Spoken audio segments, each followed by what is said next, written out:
everyone, welcome back to the Environmental Podcast. On this week's episode, I'm going to be a bystander because I'm not feeling 100%. And what's the episode going to be about, Aaron? Today's episode is Conspiracies! Which it's not a Science Saturday. Yeah, it probably didn't deserve that much enthusiasm from me, but it should be a fun one. I guess I'll be hosting in the main because Alicia's feeling a little bit ill with her migraine symptoms. Yes, it's the same week that we've recorded the last 3 episodes, so don't worry. It's not like this has been a month-long occurrence, just a week, so hopefully I'm getting over it. Today's kicking off a new series. Yeah, we experimented with the series format, serial format earlier when we did the religion and ecology series. Mm-hmm. And we liked the way that turned out, but I think it needed some fine-tuning with the structure of it and the structure of the episodes. But I enjoy a chance to kind of explore a topic more thoroughly and from different angles, so we'll be able to do that. And we'll still be kind of continuing with the asking each other questions and researching in those directions so that we have a little bit more of a focus. Yeah. But we probably won't be so stuck on that idea, and we will be exploring different topics each week. So today we're doing Conspiracies because the series is about modern times.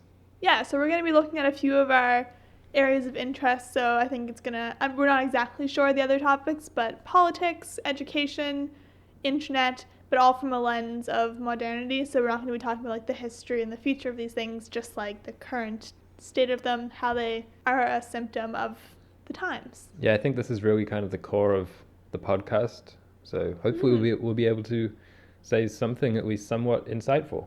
Yeah. We've decided to start with conspiracy theories because there's a pretty big one, which seems to be prevalent right now, and that is coronavirus and 5G. Yeah, so apparently 5G caused coronavirus. I believe 5G is like the newest iteration of wireless networks. Yeah. So I don't know too much about it besides that people are thinking that's what caused corona, and it's being spread through the towers that are being put up, and people are like setting fire to the towers, protesting it. Yeah, that's pretty much exactly it. It is the theory which, from my understanding, has kind of sprung up for every new technological development, at least in recent times, which is that all these satellites and all these networks are in fact causing some kind of physical effects on us, usually for the sake of controlling us. Maybe the installers and the government want people to stay inside. Maybe they just want to make them sick. Population control. Take your pick. I think these conspiracy theories are usually not so fixed, and there are several different strains of them. Yeah, I think so. I had a little quote to kick us off about conspiracy theories in the modern times. Okay. It's from Joe Pierre. He's a psychologist, and he wrote in Psychology Today. He was doing a Q&A with a reporter at that journal, and the reporter was asking really good questions about the internet, about psychology and conspiracy theories. So the quote from this interview, it said, "I also like to point out that conspiracy theorists often aren't so much theorists as they are conspiracy theists. That is, people who believe in conspiracy theories aren't actually so much theorizing and coming up with the explanations on their own. They're hearing them from other people or finding them online." And that's the biggest irony. Yes. Because most conspiracy theorists will kind of tout themselves as free thinkers who go against the grain. Exactly. But in fact, most often they're just kind of somewhat blindly, I think, following a pre-established mindset or group. Yeah. Are there any conspiracies which you believe in?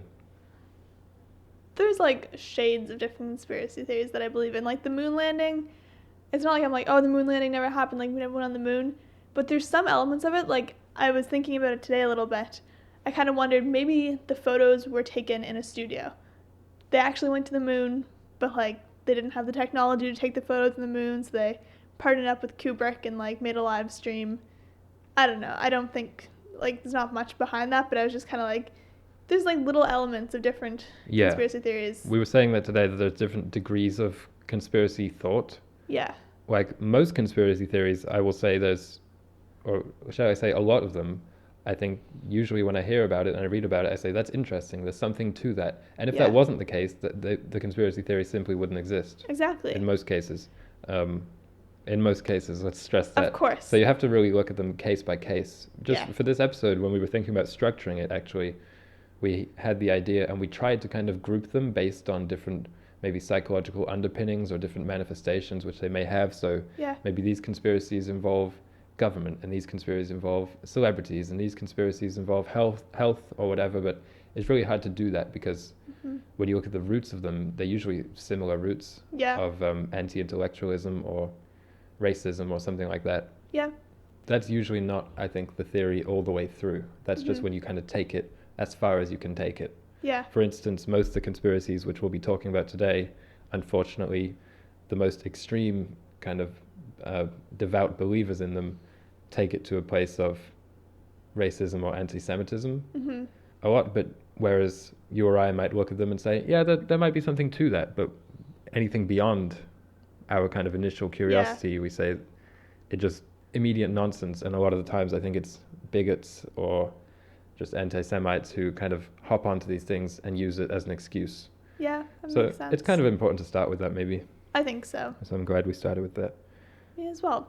I didn't realize the focused racism. I just didn't Focused racism? I didn't know too much about the Illuminati until I was looking into it today. Right.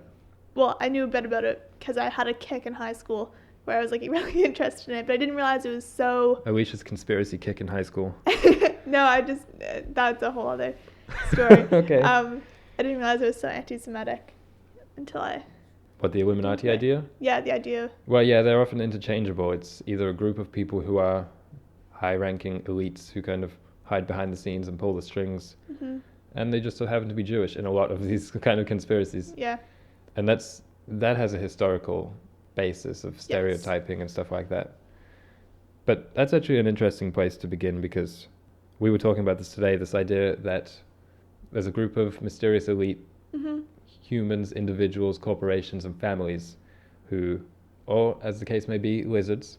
Yeah, you because never know. That's a very fringe conspiracy, but a conspiracy nonetheless, that said powerful people are all in fact lizards just pretending to be people, or maybe aliens, I don't know, or alien lizards is probably the case.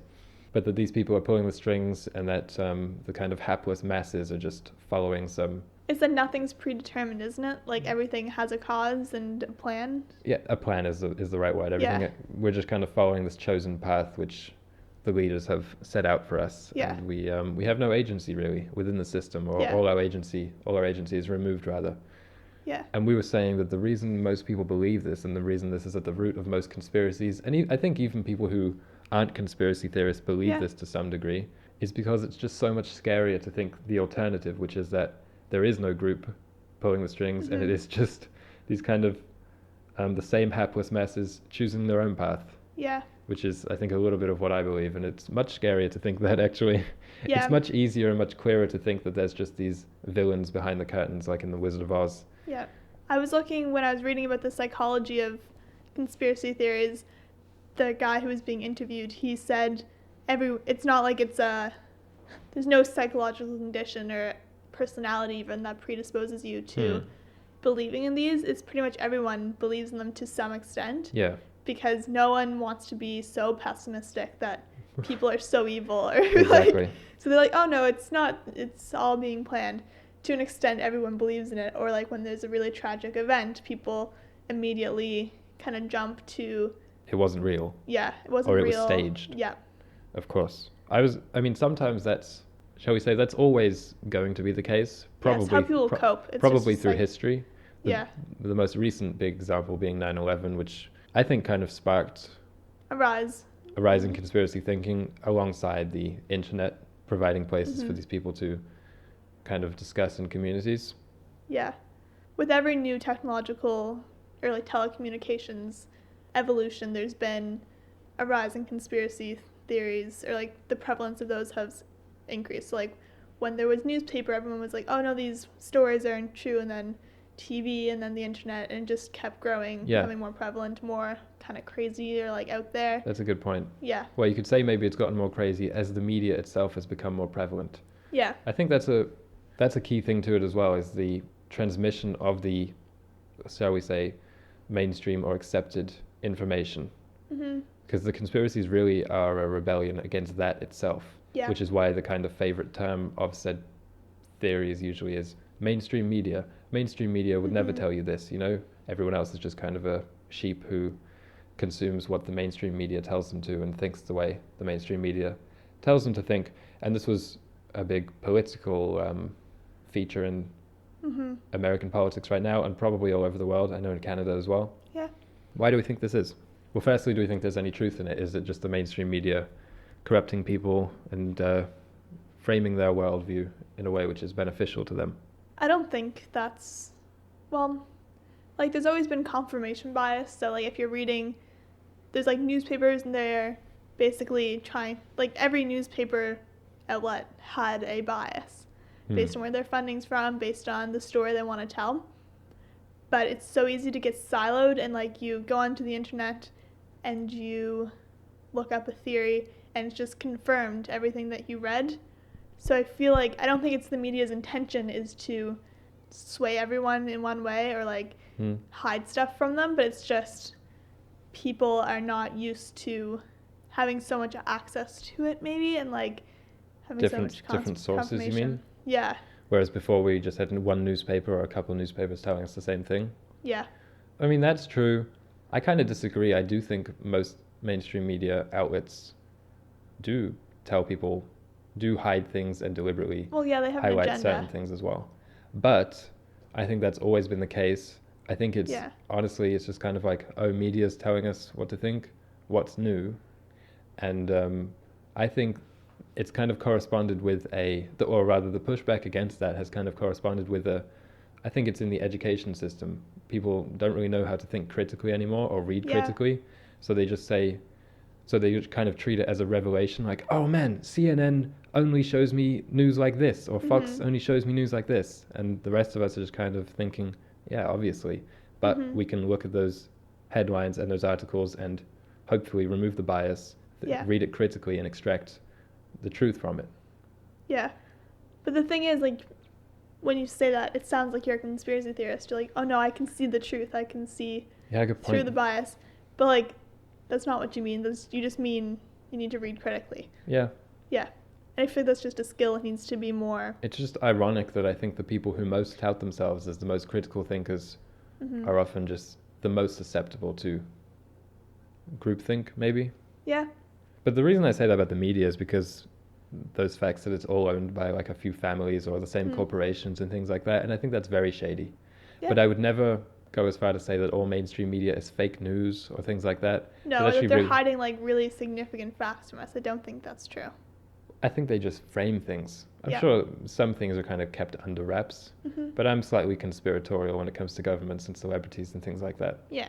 But what I don't like is people call the media they don't like mainstream media.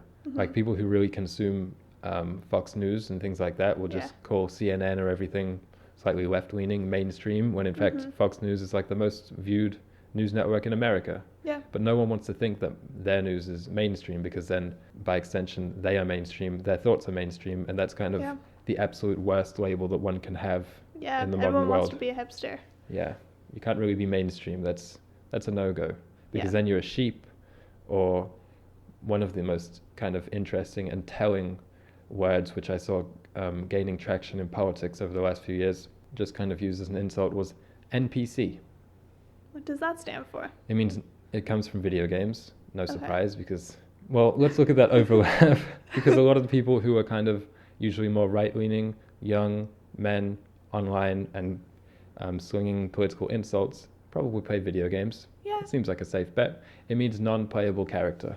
And it's a name for one of those people in video games who just stands around and just says the same thing every time you talk to them. Okay. So basically, I've seen it used by both the left and the right online, but I think it came up on the right. And you just call whoever doesn't share your political views an NPC, and that kind of invalidates their whole platform or their whole reasoning, because then, well, whatever they say, it can't be right, or it can't win because it's just what everyone else says, or it's just what they're programmed to say. So that's the absolute worst thing. And I thought it was really interesting that has come up as the new worst insult or something like that. Yeah. It just means sheep. Yeah. But it's a more modern version, I guess. Yeah, interesting. I was looking a little bit into the facts about how information spreads on the internet. Because the internet's obviously the most modern thing there is, and it's associated with the rise of conspiracy theories. But it's on average, misinformation spreads like way quicker than factual information. Yeah. So like imagine for the first 3 years, Facebook's full of only truth. Then one person posts this crazy post. Like obviously it's going to spread way faster because everyone's like... Because it's more sensational, right? More sensational, and the thumbnail has Hillary turning into a lizard. Yes, so it's going to share faster. Yeah, of course. One thing I wanted to ask, people associate kind of fake news and those Facebook crazy stories and lizard people. Yeah. Why do those things seem to be more prevalent on the right, on the political right? If you say there's no kind of psychological predisposition which people have for it, why would that be the case? Or isn't it? Or is it just my bias? I don't know. I've never like thought of it as a right-left issue. If it is more prevalent on the right, maybe because the right way of thinking is like smaller government and smaller economies and everything. And right now everything's so big, so maybe they look at people in power, crazy world events, and they're like, no, like this isn't happening, there must be some kind of other explanation to it. Yeah. Some kind of other. That maybe isn't like the left doing it, but it's just like something other. That's true. I do think othering is more popular, is more common on the right because they're less, or they can be less inclusive, let's say that. Yeah. The reason I came up with was because globally right now, or at least in the West, liberalism is kind of seen to be the dominant hegemony.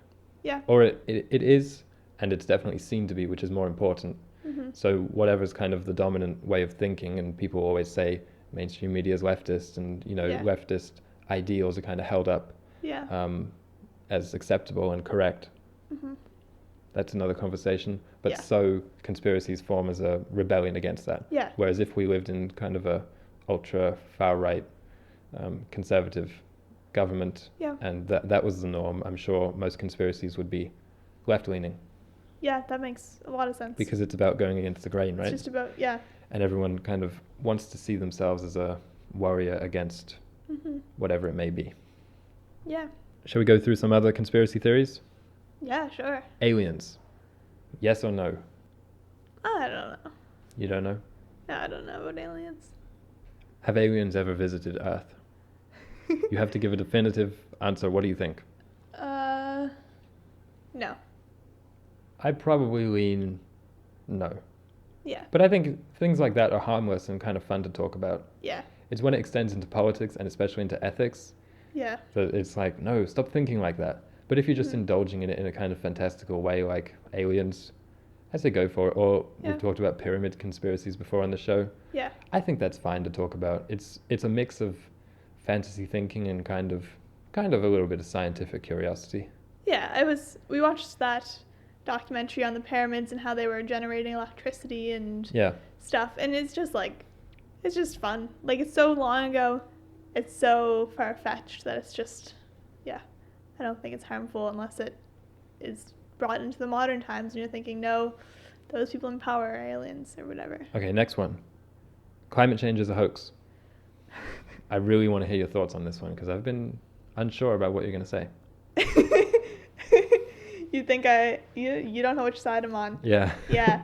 Most people don't. Most people, when I talk to them, they're like, I can't get a read on her. Yeah. Anyway, I think climate change is real. I don't think it, actually. I know it. Because it's the most obvious thing, in my humble opinion. We live in a very cold climate, but we haven't been getting snow in the winters. And it's just like, obviously the climate is warming. Yeah. You can see people cutting down trees when you drive along the highway. Like, it's just, you can tell. The thing I like about this one is that the goalposts have moved over time as the science has become kind of irrefutable and will continue to move. First it was, no, the earth isn't getting warmer, and then it's like, well, it's getting warmer, but it's not humans that are doing it. Yeah. I think it's just, that's one of the ones that bothers me, is when it goes against, these are the same people who are like, wake up, open your eyes, but it's kind of just common sense things that they are determined to not see. Things like, well, if people cut down a lot of old growth trees, that won't be good. Yeah. More CO2 in the atmosphere means the oceans get more acidic. That's not good. Yeah. I don't know. I think it's a coping mechanism for the most part, but then people take it too far. But it's dangerous. Well, yeah, I don't think anyone should use it as a coping method. It's risky. Like, it's just, I wish people didn't take it so far as to, like, preach it or to, try and take down scientists. Okay, the next one. Flat Earth. I'm going to preface this because I've heard a few conspiracy theorists online say that Flat Earth was in fact, so their conspiracy about Flat Earth was that it was a fake conspiracy made by the government or the elites or whoever to make real conspiracy theorists seem more outlandish and crazy. Which could be true, I don't know. Yeah, I don't Conspiracies about conspiracies. What? But the Earth is round. It is in fact spherical. Yes, it is. Are you sure about that? I am. You don't think there's a big ice wall which kind of surrounds the ocean, and that's why we don't fly over the Pacific? No, I don't think that's the case. Something about the jet stream. Let's circle back to coronavirus and 5G. Okay.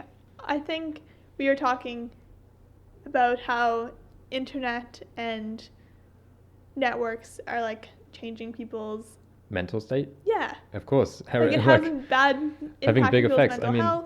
The reason that this has kind of sparked us to do an episode on conspiracies because, hey, this is one which kind of preaches similar ideals to the whole point of our podcast, which is that this crazy technological world is causing big mental effects on people, and it's not good. Yeah. So to see a conspiracy like that is not far-fetched. Of course, they take it kind of too, what would you say? They take it too literally. Yeah. Which is that they're sending out waves of some sort which are causing a virus. It's like, it's not quite like that, but you can 100% see why people think that. Yeah. Because in a way, in kind of an abstract way, the technology and the networks and the waves and the posts and the blogs and the videos all floating in the air around us are, changing our mental state. That is a pretty cool visualization of it. But don't take it literally and don't start burning cell towers. Yeah, just throw your phone away. Yeah, just stop using YouTube. Yeah. Because it's proven that internet makes people more sedentary. Yeah, all those things. Good at critical thinking, less thoughtful, creative, innovative. Just a ton of stuff. Yeah. But what we're saying is we don't believe in the 5G caused corona, but in a way I'm kind of glad that people do, because it means they're at least they're kind of on the right track. They're at least criticizing technology, or this really far version of technology. Yeah. So I like to see it. I've long had this kind of weird dream or daydream that people will start waking up to the negative effects of technology, cell phones and smartphones and the internet and stuff. And I had this image of I don't know why, it's like a famous rock band, but in my dream. Okay. But I don't think there are any of those anymore, so that kind of already invalidates it. I don't know, 5 Seconds of Summer. That they were just wake up. Or U2. I don't know, that some famous rock band, that the guitarist or the lead singer or is on the stage and everyone's kind of cheering them on. And you know how they kind of sometimes break their guitar in a fit of rock and roll induced hysteria? Yes. They just smash their phone. Oh my goodness. And the crowd goes wild and they all start smashing their phones too. So that's kind of my dream. And when I see people burning the towers, I'm like, you're so close. Just don't do it so violently and don't do it so with such a kind of anti-intellectualism. Yeah. But again, it's about othering. We say it's kind of good because at least they're thinking negative, but they're not thinking about the technology or anything like that. No, they're just thinking someone's trying to control them, probably someone who's different than them. Yeah. They want to, It's unfortunate that everything seems to go back to just really outdated ways of thinking about race, about differences. Okay, next one. The Illuminati. Oh, yes. That's the one that I had the kick about in high school. Right. Because I was nominated for this bursary. So, you know how you can be nominated for scholarships and stuff? By the Freemasons. I remember this. I remember you saying this. Yeah, and I just was like, who are the Freemasons? Are they? And then I was like, maybe they're part of Rotary because I was a part of Rotary. I was like, that would make sense. But then I started looking it up and it's like, this is the entry level to the Illuminati. You get inducted into the Freemasons, then you get inducted to the second level. You thought you were being taken in? You thought you were being chosen? Yeah. But then I asked one of my teachers and I was just like, because we were kind of close with all of our teachers. We were a pretty small high school. And I was like, yo, do you believe in this conspiracy theory? And he's like, yeah, I am a Freemason. And we were all like, what? And he was like, he wouldn't tell us anything about it. He was like, yeah, you have to there's this ritual to be inducted. You're not allowed to talk about it. You have to get married in a kilt and a bunch of crazy stuff. And then I just went on this kick learning about it. And, like, I learned the Illuminati, like, were a real group in the late 18th century. Yeah, Bulgarian, weren't they? Something like that? I don't know. Something Eastern European. It was a group of free thinkers. They were pro-Enlightenment. Yeah. They wanted separation of church and state, but they disbanded in, like, a few years because at the time that was, like, really radical thinking. Mm-hmm. And so they disbanded, but the theories since then have been they caused the French Revolution, and they've been pulling strings ever since. Yeah, but do you think that's true? I don't know. I don't think so. I don't even think it's really a conspiracy. If someone wants to say to me there's a select few of rich individuals who have a disproportionate influence on geopolitics I believe that. Public thinking, I would say, yeah, of course. Yeah, the owner and of media, Pepsi is probably... It's like, yeah. Yeah. It's it kind of sucks. Yeah. But I don't think it's as maniacal or menacing as people seem to think. No, and I don't think it's a radical thought. I think most people, like more than 50% of the population, would say, like, yeah, it seems right. I mean, if you own most of the world's wealth, you're going to have That's why people influence. voted in Trump, right? It was about draining the swamp, getting rid of all these kind of leeches who are pulling the strings, so we vote in this outsider. And that's why a lot of people liked Bernie as well. Yeah. Because he would have actually drained the swamp, whereas Trump just kind of pretended That's just the most illogical sequence of thoughts, though, to me. What? Thinking, okay, I want to make the rich less rich. We need someone who is much different from them. We want someone who is not a regular politician. Let's elect the most rich person. Not even that. It's not even about the wealth, because Bernie's pretty wealthy. Yeah, that's true. It's just about it's just about who actually has the people's interests at heart. Yeah. And people holding Trump up as the people's champion is just the biggest irony, but maybe that's for a different episode. Yeah, probably. Okay, another conspiracy. Anti-vaccine. We were talking about that a little bit the other day. I mean, vaccinate your kids. Get vaccines. It's just proven that they save lives. Yeah, but people would just say those stats are fake. But the polio epidemic. Like, fake. Millions news. Of people were dying. There's still people, I think there's like one person still living in one of those like iron lungs. NPC. Like, you can't deny that. And then once the polio vaccine came out, everyone got better. Are you going to get the corona vaccine when it comes? If it means I can leave the apartment? Yeah. Really? Probably. But I was weirdly skeptical about like the H1N1 vaccine because everyone was getting really sick whenever they got it. But that might have just been like a side effect of the vaccine. And you read the side effects of the vaccine to get really sick? No, like my friends were getting it and they would get really sick and not come to school for like a couple of days. And you read The Hunger Games and there's that plot where they are implanting chips into the people and controlling them? I think that was in The Hunger Games. Yeah. I don't think that's happening. I don't think people in the medical industry would do anything like that. You don't think Big Pharma is out to get us? I don't think so. Well, Big Pharma is a different story just because I feel like those corporations seem a bit evil. Anti-vaccines comes down to this kind of pseudoscience and a general distrust in experts, which is at the core, again, of a lot of modern conspiracies. Everyone wants to think, no, I know better than all those doctors and all those medical experts. And just as in politics, this everyman, who obviously has no knowledge of geography, economics, anything like that, which might make someone a good politician, ethics, or indeed the Constitution, he can do a much better job than these career politicians. Yeah. Because why would you want someone running the country who's kind of had experience doing things like that? That's not good. I think experience and expertise have never been less favorable than right now. It's weird, but it's like, again, just like a kind of, it's an optimism of sorts. Really? Like not an optimism of sorts, but just like things are too big, things are too crazy. A rebellion. It's a rebellion. Yeah.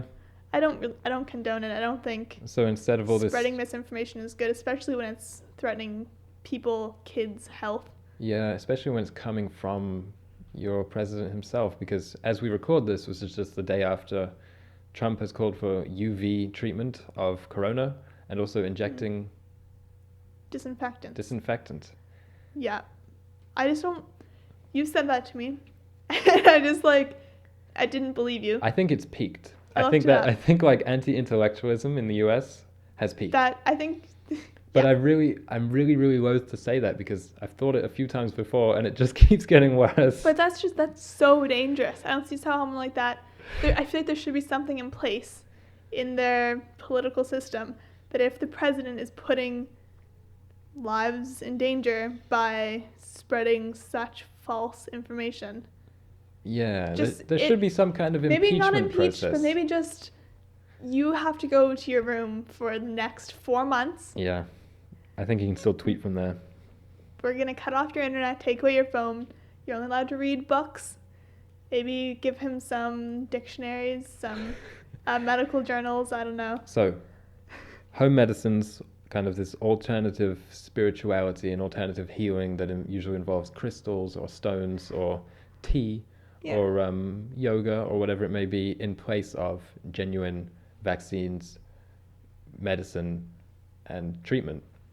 There is such a spectrum, though. Sorry I keep taking over. This is something, like, I am in no way anti-vax, but I think whole eating and, like, listening to your body, drinking tea if you're feeling sick, like, that has something. Oh, of course. Yeah. You've heard me. I've said some bizarre things when it comes to health and yes, you have. health and wellness. And we often joke about the day when I turn full kind of crystal and I just start have a healing crystal and put my hand on it and maybe meditate for 6 hours in place of getting chemotherapy or something. I don't know. Oh my god. Yeah, that's pseudoscience. Dr. Phil, Dr. Oz. I think those are the same people. When they're on Oprah.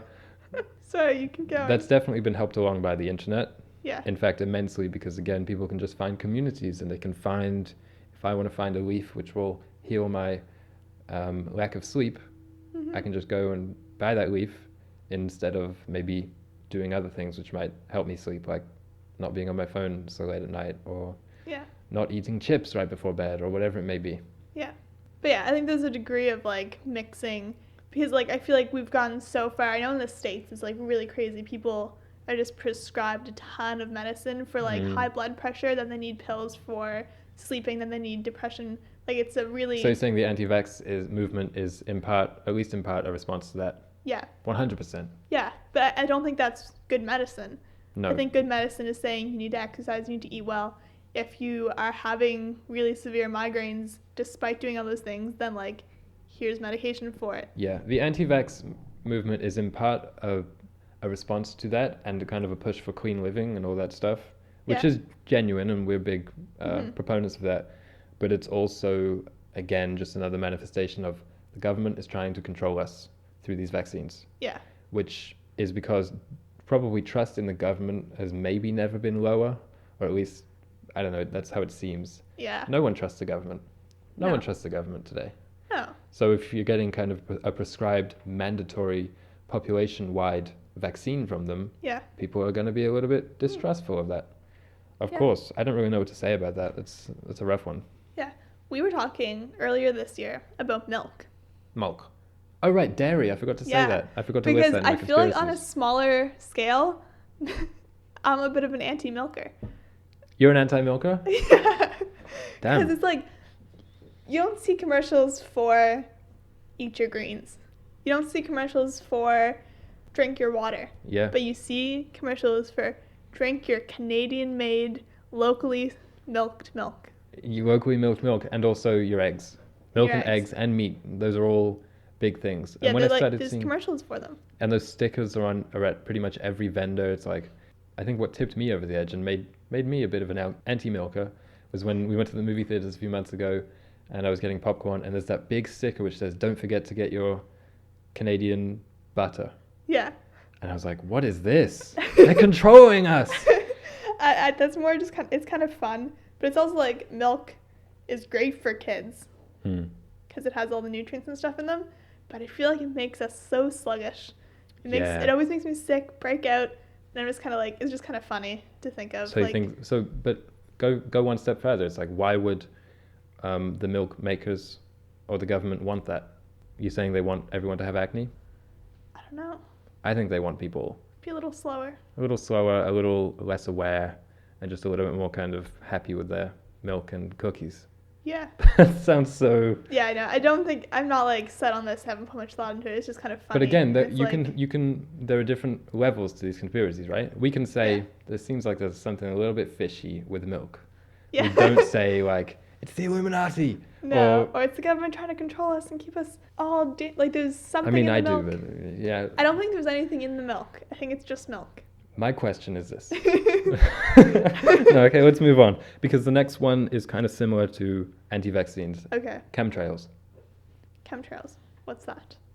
Oh, those are the big lines which airplanes leave, which people say are leaving chemicals that will make us sick or controlled or docile in some way. Oh, I didn't know about that. That probably, my guess, would be comes from like DDT, because that's how they used to spray it over fields and stuff, and that was proven to be bad for everyone. Another conspiracy I forgot I was just going to say was weather control, that the governments control the weather. I think there was like some truth to that or something. I don't know. But I don't believe it all the way. I say, yeah, I mean, it seems plausible, but come on. I don't know. Maybe because... That's irrelevant. Like, that doesn't matter. I don't think. For climate change, it would matter. Oh, yeah. So I think those two often come together. Interesting.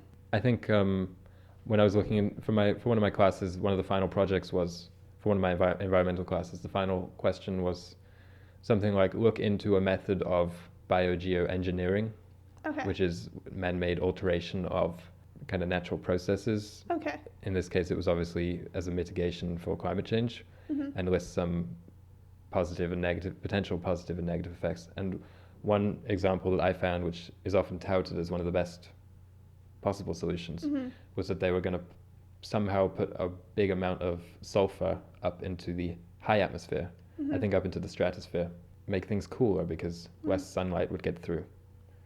It would basically mimic the effect of a giant volcanic eruption, which has happened numerous times throughout its history, where the Earth is cooled afterwards because it makes a big sulfur cloud up in the atmosphere.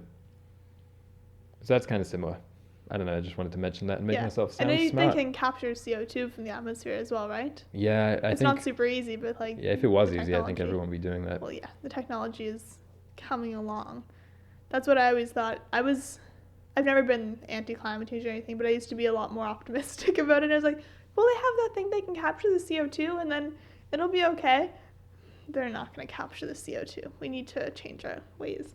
So you were talking about the internet, how such information is shared and distributed. Yeah. Can you name some websites? Google.ca. You think Google radicalizes people? No. You just think it's an easy way to find stuff that you want? Yeah. The thing with Google is that you have to be looking for it to kind of find it. Yeah. Which is not rare because a lot of people look for stuff like that. Can the government control weather? I'm assuming is a pretty often searched question. I was looking for YouTube. Oh, okay. Because you don't have to be looking for it on YouTube, unfortunately. Stuff's recommended, yeah. Yeah, because you have that recommended on the right-hand side of the page, and sometimes the recommendations are not super relevant to you. Relevant or natural. Yeah. Because, and this has been documented that YouTube is a pretty effective tool for radicalizing people on the far right or in conspiracies or whatever it may be, because you the thing is, you watch one video and it's super light. It's just like that has a little bit of introduction to whatever the topic may be, and then YouTube just somehow the algorithm recommends the absolute worst versions of it. Like today, we were just, to prep for this episode, I watched a Vice video about the lizard people. Okay. And also one about the moon landing. Yeah. And now I'm 100% certain that my YouTube recommendations will be all like that. Yeah. Or I've watched a few Joe Rogan clips just about innocuous stuff, because he has a variety of guests on there. He had Bernie on there, some UFC stuff or some boxing stuff.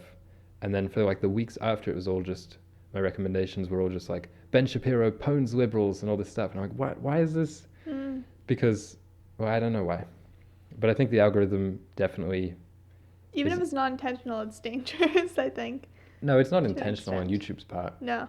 But it is 100% dangerous. Yeah. There's been stories of people radicalized into white supremacy just by watching one video from that they didn't even realize had any kind of links to that.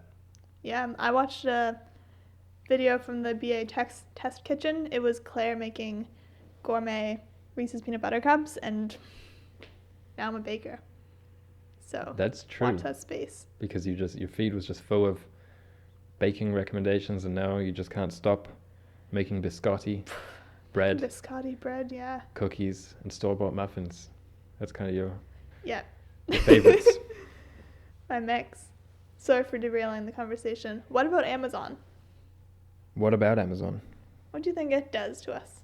Amazon just Conspiracy-wise? Yeah. I don't know if there are any Amazon conspiracies, but I feel like we could make one.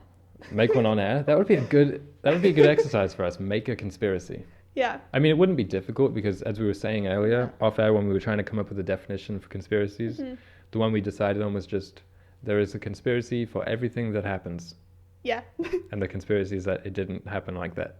Yeah. Because anything noteworthy or any celebrity event, death, illness, or birth in the case of Beyonce, or any shooting or any political event, there's always going to be a conspiracy about it. Yeah, it's Amazon. I think their Amazon Basics line is a way to make us buy more. I think Amazon is anti-Amazon, anti the environment. I don't know. You think Amazon is anti-environmental? Yeah. That's a hot take. I don't think it is. I think, here's my conspiracy. Okay. If we're going along clothes. Okay. Because you said in the Amazon Basics. Those are all clothes, right? No, my shower curtain is Amazon Basics. You can order measuring cups. Okay. Excuse me. I have a lot of kitchen supplies coming in the mail. Well, I was thinking, I'm just kidding. I'm thinking clothes. Okay. My conspiracy is that a lot of popular clothes are made from slave labor.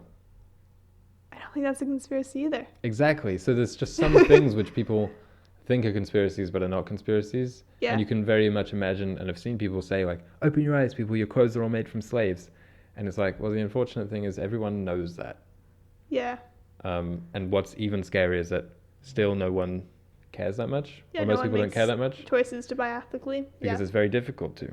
But that's another conversation. Yeah, I don't want to get into that because I'll go on for hours. But the idea of just people thinking something is a conspiracy theory and kind of patting themselves on the back for finding it, putting it together and believing it, the first two, or putting it together anyway, they didn't really do themselves. No. But it isn't really a conspiracy, and that it being quite commonly believed. Yeah, or just true. Yeah, that's kind of interesting to me. Yeah, Like, I never thought about that. Well, I think the most obvious example is I saw someone kind of going off online about it, about the Catholic Church. Okay. And that they might have some kind of shady activities involving young people. Probably try and keep this episode PG. Yes. But they were saying like, why can't anyone see this? Open your eyes, people. And it's like, everyone knows this. You're not like some great Socratic free thinker you didn't stumble upon this yourself. Like, yeah, I feel like it's just they hope that people don't know. And similarly with celebrities or Hollywood or things like that. Yeah. I think those things are so kind of widely accepted now that they go beyond conspiracies. I guess what you would actually say is that it's a conspiracy theory which turned out to be true. Yeah, that's probably the best way Which to kind put of it. means that all conspiracies are not bad, which is the case. Yeah, because I feel like they've probably sparked some good investigative journalism. It's important to be curious. Yeah. It's important to not just accept things blindly. But it's just so dangerous and more critical than ever that we are good readers and good consumers of information, and that you don't just disregard mainstream information. Yeah. If you're going to do that, disregard all information. But what I don't like is when people push away CNN and Fox or BBC and say that's all mainstream, but this, and then they hold up some random like conspiratorial blog they found online. Yeah. This is the real truth. Yeah. Because they stumbled upon it themselves. And that's a modern condition, which is I think so. Searching through these rabbit holes online gives people a sense of exhilaration, and they're finding out things. They're like, whoa, Obama's not from America, or whoa, Hillary's a lizard, or anything like that. Watching people like Alex Jones or other conspiracy theorists, I think it gives them a sense of adventure, like I said, a sense of exhilaration, and it kind of makes them feel like, let's say, a mix of like Indiana Jones and Neo from The Matrix. Indiana Jones meaning you have that adventure and you're kind of on the edge, or so it seems, because often these... You're on the frontier. Yeah, you're on the frontier of information, and Neo because you're breaking through the simulation. Yeah. Or as is often the terminology used online, you're taking the red pill like he does in that movie. Yeah, I think it's just an extension of the hipster tendencies of modern people. Both of us have been a part of that. You're like, oh, I want to read the book that no one else has read. I want to read the Iliad at age 12 because no one else is reading this. I want to listen to the band that no one else listens to. Yeah. That was me with Imagine Dragons. Ooh. My parents can attest. That was my first kind of hipster find when I was 9 or something. What a choice. Yeah. No, I was always a hipster. I was like, I don't like Justin Bieber because everyone else does. But that's the core of it, that this kind of contrarianism, which can manifest in innocuous ways, and previously I think did, in someone, in a teen girl or a young girl deliberately disliking Justin Bieber, or maybe that's why a lot of people collect vinyls, or just kind of the whole hipster vibe. Yeah, it's like, some that's of it's fine, good, some of it's good. if you're talking aesthetics or fashion or art or whatever it may be, but when that contrarianism extends into ethics, into politics, that's completely wrong. Yeah. And that's why I had such a kind of visceral reaction to Kanye's stuff about Trump and black people in America being forced to vote Democrat, because I thought Kanye, like, it's completely wrong, because what it ends up in, and we talked about this on our episode on Kanye as well, this kind of political contrarianism, it just usually means you vote against your own interests for the sake of seeming different. I think Kanye is just kind of obsessed with seeming like a free thinker and not going along with what's mainstream and what's accepted and what's normal, that he would do something which kind of objectively doesn't make any sense. That's probably the best summation of it. And the reason I don't like that, or hipsterism in general, actually, fashion, aesthetic, politics, ethics, whatever, is because those people kind of laugh at, what would you say, normies? For living in the moment, kind of? Well, people who are mainstream, people who, let's say, like Taylor Swift or pop music. Yeah. The general kind of revulsion of pop music is another good example. It was like, oh, pop music? You like that stuff on the radio, really? And then they'll have some obscure band or rapper that they really like, which is to them so much better, and everyone else is kind of foolish for listening to pop music. Yeah. I like pop, though. Yeah. So I think it's kind of, this seems self-aggrandizing, but it seems to me like a sign of maturity when you can admit that you like popular things, that you like mainstream things. I think so.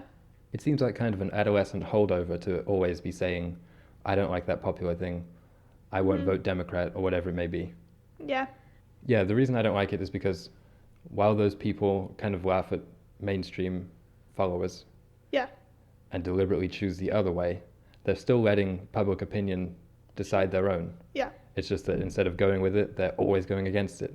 Still, they're not following their own thoughts and likes and opinions, which is just as bad as blindly following. Yeah. Blindly rejecting is just as bad as blindly following. I think so. That's something I think Kanye and people like that need to consider. Yeah, I think there's a degree of it which people need to, like, strike a balance, because 100%. For some reason, just with consumption, I feel like people, I don't know, sometimes I wish people would go against their peers more in just, like, more meaningful ways. So say, no, instead of going to this party, I'm going to learn how to run a marathon, stuff like that. You mean stand out in ways that are more kind of productive? Yeah. Yeah, good point. My next question was going to be, what facets of the modern world do we think make people like this? But maybe it could be, as you said, it's because no one's standing out in more significant or more honest ways. So they feel like they have to stand out in these kind of forced ways. Yeah. That could be true. That's a good point. I think so. That the peer pressure in other more overlooked aspects actually makes people more contrarian in these kind of political landscapes. Yeah. I think it's also just, it's about feeling special, and it can be really hard to feel special and feel unique and even feel like an individual in these times. I feel like it's easier to say no and just, like, go the other way than to actually have to make a choice and say, you could say, okay, I'm going to not watch this Star Wars movie. Instead, I'm going to watch this super, super fringe French cinema movie. When in reality, you could just, like, take a little more time, think about it, make a choice and say, you know what I want to watch? I want to watch Snow White. Yeah, or do both. Yeah. Because I like that analogy, actually, because I think both sides, the people watching some French New Wave movie, not only do they do that, but they look down on those people watching the Star Wars movie, and sometimes vice versa. But in both cases, I think people find their identity in shallow things like that, and that's probably one of the biggest causes of this kind of contrarianism. No identity. Yeah, or a real struggle to know oneself. Yeah. So you have to kind of make this persona up out of conspiracies you believe in, politicians you support, movies you watch, which are obviously have to be different from the mainstream because no one wants to believe that they are just like everyone else. Yeah. Yeah. I never thought about it like that, actually. I think that's true. Yeah, that's just from my little experience of being super hardcore Hunger Games Avengers fan and then coming to university and swaying the other direction. The other way. Not the full other way, no French New Wave, not a big fan, but you know what I mean? Yeah. Like just getting really into more filmy films. That's happened to me too. Yeah. Because, well, maybe more the other way around. Because I was always kind of super against a lot of mainstream stuff. Yeah. And mainstream movies. Not always, because I liked some big series. Big Lord of the Rings guy. Yeah. Maybe as soon as again, when I hit university and the latter stages of high school, definitely found some kind of superiority in thinking I was better than everyone else because I watched different things, read different things. Yeah. And that was kind of the pleasure. And I think it also comes back to a lot of kids, and I would even say this, a lot of probably people who grow up to be strong conspiracy theorists were probably smarter than the rest of their class, or on the smarter side. People would probably disagree with that because the idea of like a raging conspiracy theorist is a dumb one, but I don't think that's true. I think they're often just more curious and kind of maybe more bored with information or something. Yeah, that's fair. Yeah, a lot of it comes from just needing a sense of superiority. Maybe they're lonely, maybe they have no friends or whatever. That was definitely the case with me. Still is. Still friendless. Still sad. Aaron. Anyway, I guess we'll sign off. I'm gonna guess go I'll go watch. cry. I'm gonna watch Star Wars. Anything else? I had some other conspiracies, but it's kind of vague. It was just kind of this thing about masculinity. Alex Jones, if you know who he is, he's this kind of very red-blooded American guy online who hosts a radio talk show about all manner of conspiracies. But they often come down to government is doing this thing to pull the wool over the people's eyes. And I think, like, he has this famous clip that went viral about him talking about some chemicals which were leaching in from a industrial manufacturing plant into the waters, into the ponds that were making frogs gay. Oh, yes. He's that guy. And one thing I remarked to you was that it seems to me that most of these people who are spending a lot of time online typing about conspiracies are usually men. Yeah. And I wondered why that is. I think there's just such a push towards, there's a lot of change happening. Yeah. Again, I think it's the same as we were saying about liberalism being kind of the dominant hegemony. If feminism is the dominant hegemony, then kind of male-dominated conspiracies will inevitably rise up. Yeah, like if we're pushing towards which is not excusing feminism and equality, then the people who are having to face the change, having to change their worldviews, they're going to just try and cope with it in this not so healthy way. I think it's also about people, like we said earlier, people feeling not very special and even feeling weak. Yeah. I think these guys online typically conflate that with maybe a loss of masculinity in society. Yeah. And probably reduce that very complex idea to a single or a few government agendas which are enforcing it. Okay. And I think this is also why we see the rise in support for the kind of brash strongman politics embodied by the likes of Trump, Putin, and Erdogan in Turkey. Okay. And we'll definitely get into that more on next week's episode, which I think will be far-right politics. Yeah, I think so. Which is another cool... it's a logical next step. Yeah, for modernity and conspiracies. So do we have any conclusions on this? Is it just kind of a general inundation of new information, a kind of deliberate and undeliberate blurring of the truth that has given rise to more conspiracies? I think it's a bit of escapism as well. Yeah. Or more likely, as you said that earlier, people not wanting to believe it, so it's like a coping thing. Yeah. I think maybe another way of describing it is that it's even a desire for escapism. They want to believe there is a way out. They want to believe there's a red pill and none of this is real, or that that shooting in that high school or in that elementary school didn't really take place. That was just a false flag attack. You know, it's much nicer to believe that.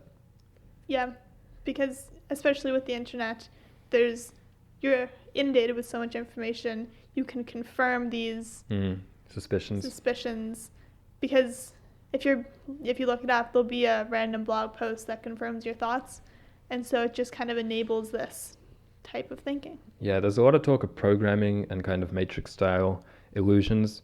Kanye talks about that a lot. I think he's probably a really good embodiment of all that is wrong with modern conspiracy thinking. Yeah. Albeit not so overtly, because I don't think he really addresses them. But his line of thinking is definitely what is foundational to conspiratorial, the conspiratorial line of thinking. I wrote a poem. Okay. Which bring hopefully us home. hopefully sums this all up. It's a haiku because I didn't want to dwell too long on this. Yes. It's not a very poetic topic. No. Count the syllables. I have unsubscribed from all that you all think real. I'm free thought alone. Very well done, Aaron. I did it.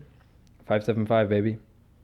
Big poem guy. Oh, shoot, another conspiracy which I didn't mention. The Denver International Airport.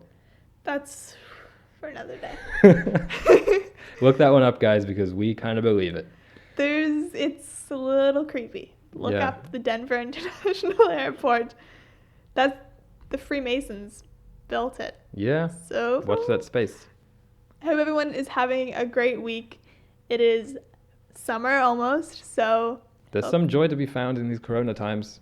Yeah, hope everyone enjoyed this episode, and you can check us out on Instagram if you're interested in our Science Saturday posts. Some posts about this week will probably be some cool conspiracy graphics and general reminders to get off Instagram. Yep, and we're at _environmental. Yeah. And we have new episodes every Monday. You already know that if you're listening to this. So have a great day.